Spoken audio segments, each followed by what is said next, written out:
welcome back to my channel. Today I'm going to be talking about our miscarriage, and I just hope that with this video I can help people know that they're not alone and to spread awareness about miscarriages and about infertility. It's the whole reason why I started this channel, and my Instagram is just to be out there to help people and to know that they're not alone and to let them know that it's okay to cry and to be mad.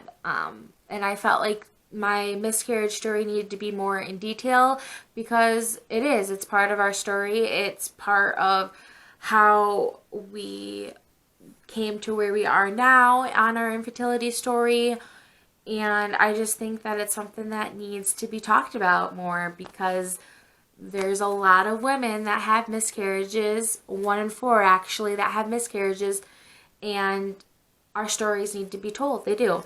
So back in March of 2019, per the doctor's recommendations, we were doing the deed every other day. I was taking ovulation tests to confirm that I was ovulating, so I knew the exact date and all that good stuff. And if you don't know, I do have issues with not ovulating every month, and no, I do not have PCOS. I have not been diagnosed with anything. It's just something that my body doesn't do. So that March was the first time I got my first positive ovulation test, and I was so excited.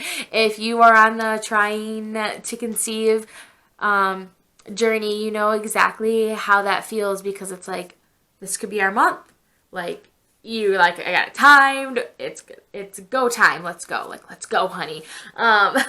So we did the deed, and I was very hopeful for that month. It was a very strong positive, and I was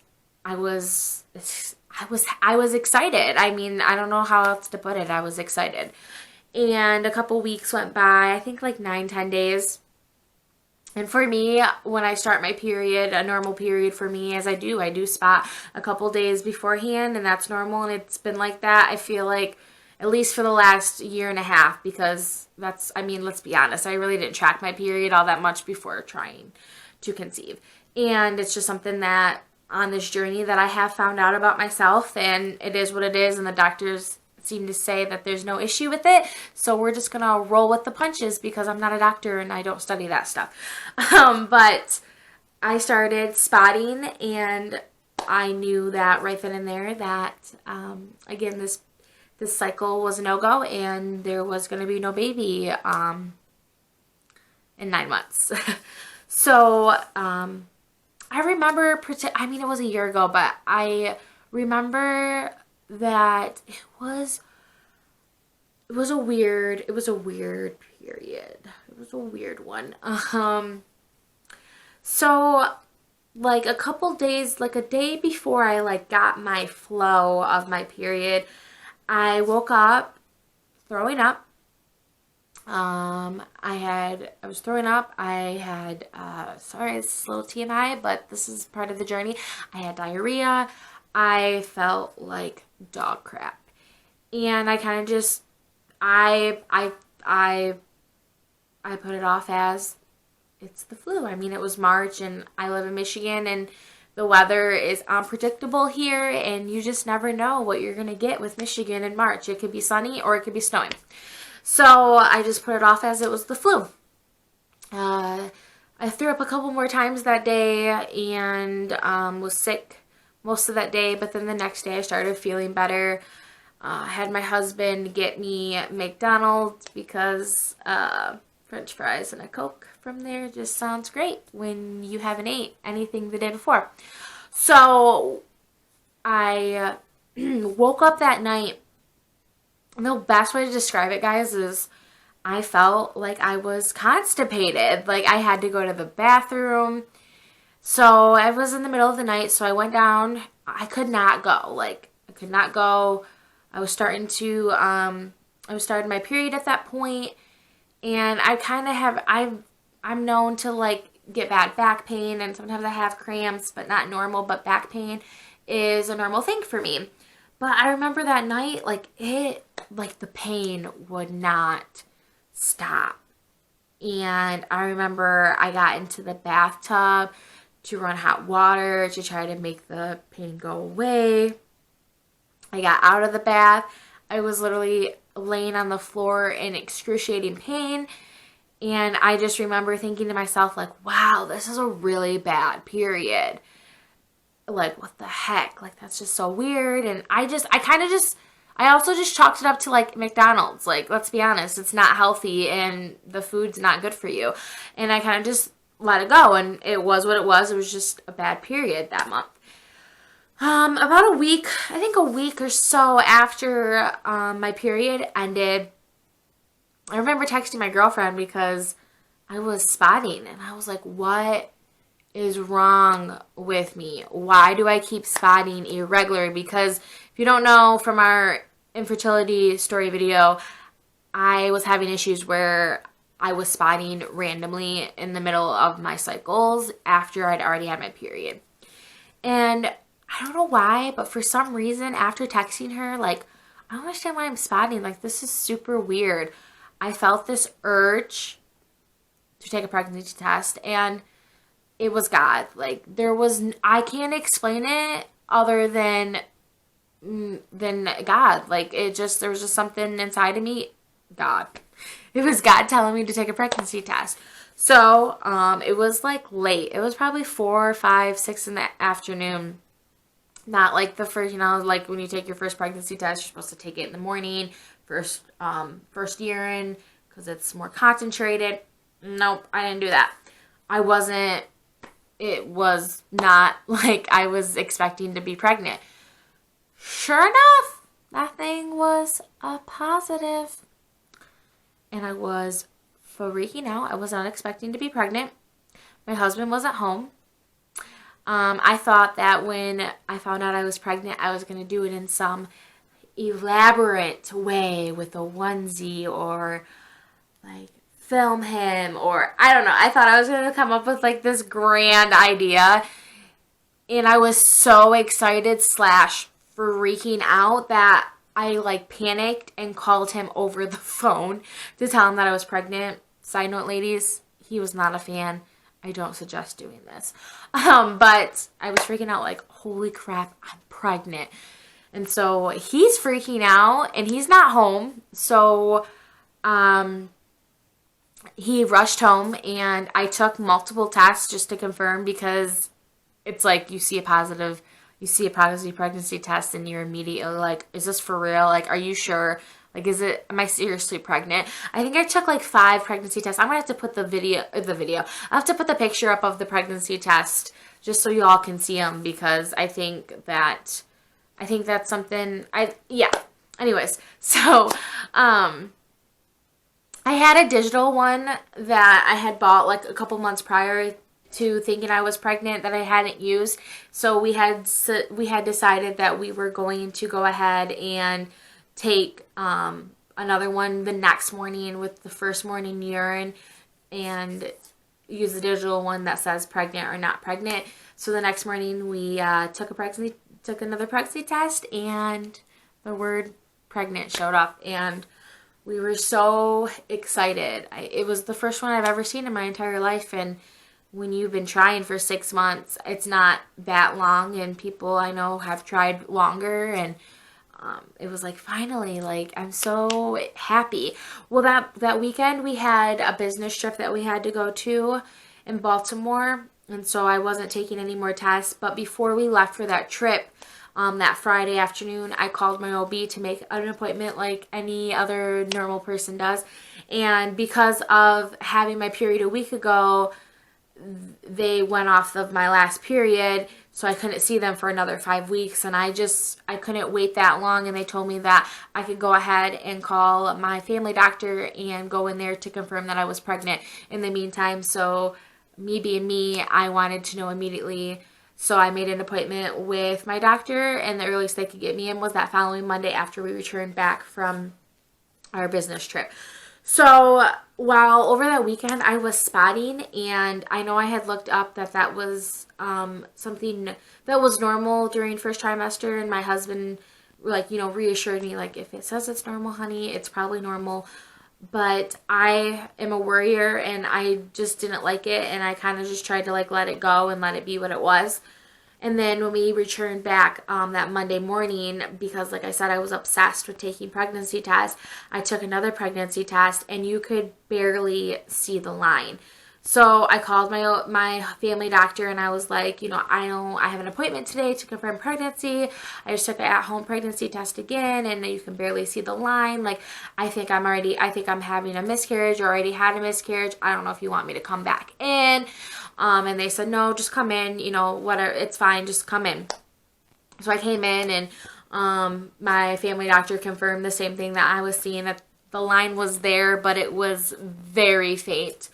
And he didn't know why, and he said, I probably was having a miscarriage, but he wasn't for sure, so he then referred me to my OB.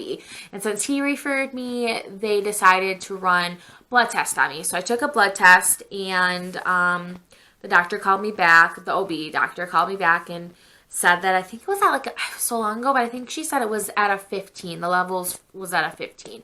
And I said, okay, what does that mean? And she said, that means that you're pregnant, but you're barely pregnant.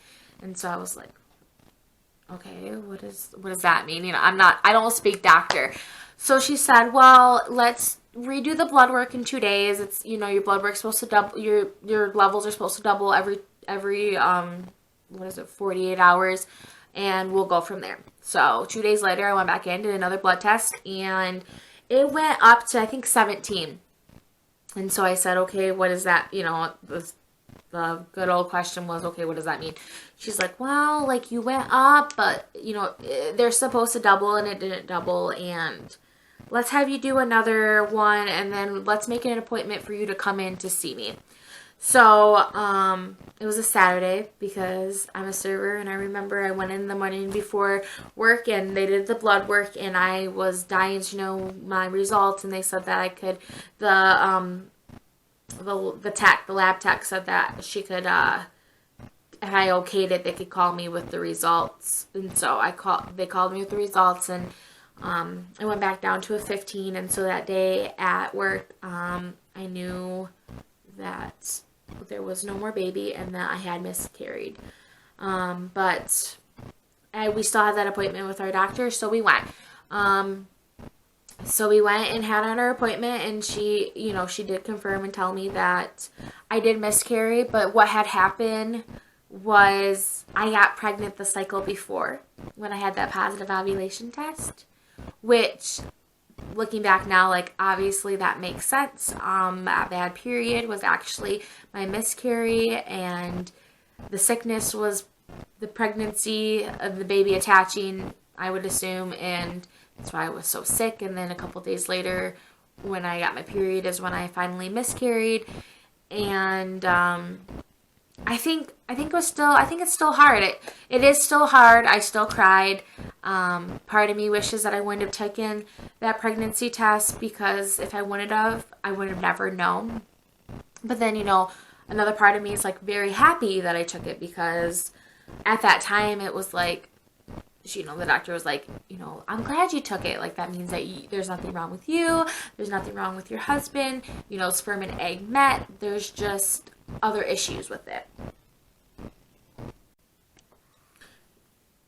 Yeah, so she just said, that there was just, probably abnormal stuff with the embryo, and that's just why it didn't work. So, but if you're following along with my journey, you know that there actually is issues with my husband, and there is issues with me, and it wasn't just night and day. And I think that throughout this whole journey, I have really pushed the miscarriage off to the side. Kind of like I was just, after that talk with the doctor, I just assumed that everything was going to happen, like, I guess, in a way faster. Like, I thought I was going to get pregnant again right away. You hear a lot of people say that once they have a miscarriage, they're more likely to end up having another pregnancy shortly after. So that was like my goal, and that's what I thought was going to happen. And I don't think I grieved the miscarriage really all that much, just because of how it happened and where I was at, and how like how it was a chemical miscarriage. You know, it was before the 6 weeks. And I think a lot of people that have chemical miscarriages don't even know that they have chemical miscarriages, to be honest. I wouldn't have known. If I wouldn't have taken that pregnancy test, I would have had no idea that I had a chemical miscarriage. And after that, I started like thinking like, well, what about like a couple months ago it was really weird and I was bleeding really weird. Was that a chemical miscarriage? And I think I started like questioning like, what if I've had more and like I didn't know? And so I don't think I fully grasped the concept on the fact that I had a miscarriage until just recently, with being stuck at home and being stuck at home with the quarantine and not being able to go anywhere. It kind of just hit me out of nowhere that I don't have a baby, and that I did have a miscarriage. And I think what really like set me over the edge was the fact that on my time hop, I never posted the pregnancy pictures anywhere, but time hop is linked to your phone, and it's like it'll show the pictures. And the pregnancy test showed up, and I think seeing that, it really just like, wow, like if I wouldn't have had a miscarriage, then I wouldn't, you know, we would have had a baby right now. You know, my cousin got pregnant shortly after me, and she had a baby boy in the end of December, and it's like, wow, I would have had a baby by now. And I think that we sometimes think, or I think people grieve differently and people handle things differently. And I think at the time of my miscarriage, I kind of just pushed it off to the side, and it wasn't that big of a deal. And now I'm like dealing with it, and I'm still sad about it. I've had a couple crappy days, crappy weeks, if I'm being honest. And my mental health hasn't been where it needs to be all that well, and I don't struggle with that kind of stuff, but it's really like taking a toll on me. And I feel like I kind of fully grieve the miscarriage a whole year later. And I just know that I kind of want to just tell you that, like, it's not always as simple as miscarriage and someone gets that happy ending where they end up pregnant the next month and the month too. You know, people have miscarriages and they either keep having multiple miscarriages, or they have the one miscarriage and they struggle to get pregnant. And in our case, I haven't been pregnant since then. We've been trying still for the last 18 months, and we haven't gotten a positive pregnancy test. And I think that makes it a little bit harder, because I know people that have had miscarriages and a month or two later they became pregnant. And I find myself sad. Like, I feel guilty. I don't feel guilty. I feel mad. And I'm not mad at those people. They went through the same thing I went through. I think infertility and trying to have a baby, it just becomes like this whole thing, and it consumes your life in a way that you don't want it to. You don't want to be that negative person. You don't want to be that person that's jealous of someone else that's pregnant, because you know how hard it is to have a baby. It's not easy. It's not just anytime, anywhere it'll happen. That's not how it is for everyone. That's not the case. And I feel like infertility makes you become that person, even though you don't want to be that person. And I'm really trying to focus on believing and knowing that God has a better plan for us. And, there is a reason why it happened the way it happened. And I hate when people tell me that, and people tell me that God has a plan for us. It does. It frustrates me when other people say it, but it's okay when I say it. And I'm just trying to, grieve the miscarriage and move on. And I just hope that if you're going through a miscarriage right now, or you have in the past and you haven't fully grieved, or if you still get sad and cry sometimes, that's okay. It's okay to be sad. It's okay to be angry. It's okay to be mad at God sometimes. I feel like that's how I've been. I've pushed off my Bible, and I've pushed off praying, because it comes to a point where you're like, I keep praying and praying and praying, and I pray for myself and I pray for my friends, and they get it and I don't get it and I don't understand. And I know this was just my miscarriage story, but I also feel like it's our infertility story, and it's still my mental health and everything. It's just kind of, I don't know how to explain it. It's just all come together, and I feel like my emotions have been everywhere, and I've been really sad lately. And I was going to make this as a separate video, and I still am, but I feel like I've been depressed, and I feel like it just brings back all these emotions, and I feel like people act like they're alone in that. And I feel like we need to stand together, because 1 in 8 couples struggle to become pregnant, and 1 in 4 couples experience miscarriage. And whether or not you never seen that baby, you were a mother and you are wanted. And at the end of the day, you are going to get the miracle that you want. And one day we'll know and understand why our journey and our struggle was such a big deal, because at the end of the rainbow is always a pot of gold. And we'll all end up getting our miracle baby one way or the other. And my hearts just go out to everyone that's experienced miscarriage, has reoccurring miscarriages. My heart's with you. My prayers are with you. The infertility life is not the life that I would have wanted for me or would I want for anyone else.